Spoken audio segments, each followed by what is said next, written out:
കമാ നമ്മളിവിടെ എത്തിയപ്പോൾ തന്നെ നമ്മളെ സ്വീകരിച്ച് നമ്മുടെ ഓഫീസിലിരുന്ന് സംസാരിച്ചപ്പോഴാണ് ഇവിടെ നമ്മുടെ നാട്ടിലുള്ളവർ മാത്രമല്ല കേരളത്തിന് പുറത്തുള്ളവർ പോലും ഇവിടെ അന്തേവാസികളായിട്ടുണ്ടെന്ന് മനസ്സിലായി.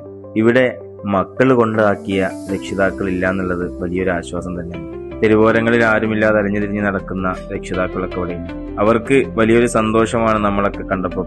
പ്രത്യേകിച്ച് നമ്മുടെ കൊച്ചു കൂട്ടുകാർക്ക് വലിയൊരു അനുഭവമാണ്. ഇത്രയൊക്കെ ആൾക്കാരെ മക്കൾ നോക്കാത്തവരുണ്ടോ എന്നുള്ള ഒരു അത്ഭുതം അവരുടെ മനസ്സിലുണ്ട്. അവരുടെ രക്ഷിതാക്കളെങ്കിലും ആരോരുമില്ലാത്തവരായി മാറാതിരിക്കാൻ അവർക്ക് വലിയൊരു അനുഭവം തന്നെയായിരിക്കും ഇതെന്ന് ഉറപ്പാണ്. നമ്മുടെ കുട്ടികളും ടീച്ചേഴ്സും എല്ലാവരും ഉപ്പമാരും അച്ഛന്മാരും ഇവരൊക്കെ ഇവരുടെ ഒരുപാട് അനുഭവങ്ങൾ പങ്കുവെക്കുകയും പാട്ടുകൾ പാടി നമ്മളെ കൂടെ സന്തോഷിക്കുകയൊക്കെ ചെയ്യും. ഇവിടുത്തെ വലിയൊരു പ്രത്യേകത എന്ന് പറയുന്നത് തെരുവിൽ നിന്നും സ്നേഹതീരത്തിലുള്ള സ്വഭവനത്തിലേക്ക് എന്നതാണ്. 50 മുകളിൽ പേരും ആൾക്കാർ ഇപ്പോൾ തന്നെ അവരുടെ സ്വന്തം വീടുകളിലേക്ക് എത്തി എന്നുള്ളത് വലിയൊരു കാര്യം തന്നെയാണ്. മരിച്ചു കിടക്കുമ്പോൾ വരുന്ന കണ്ണീരിനേക്കാൾ എത്രയോ വലുതാണ് ജീവനുള്ളപ്പോൾ ചേർത്ത് പിടിക്കുന്ന കരം.